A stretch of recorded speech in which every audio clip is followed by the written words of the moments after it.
waxaynu diyaar lanay inaynu ilaahay ishortaagna weyna weydiinayaaye maalinta qiyaame ilaahay dadka joojiyo odhanaya qof walba waxbaa la weydiinayaa ma u diyaar garowday ilaahay waxaad la hortagi lahayd xilka ku saaran intuu doonaba ha leekaadee ilaahay baa ku weydiinayaa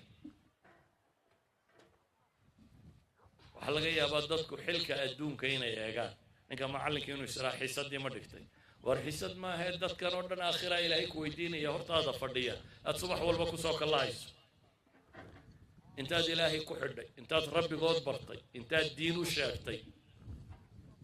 ilaahu xisaabtaan u dhigi jiray aakhiradee ku badbaadi mayse marka qof waliba mas-uuliyad buu qaadayaa ee ma dareensannay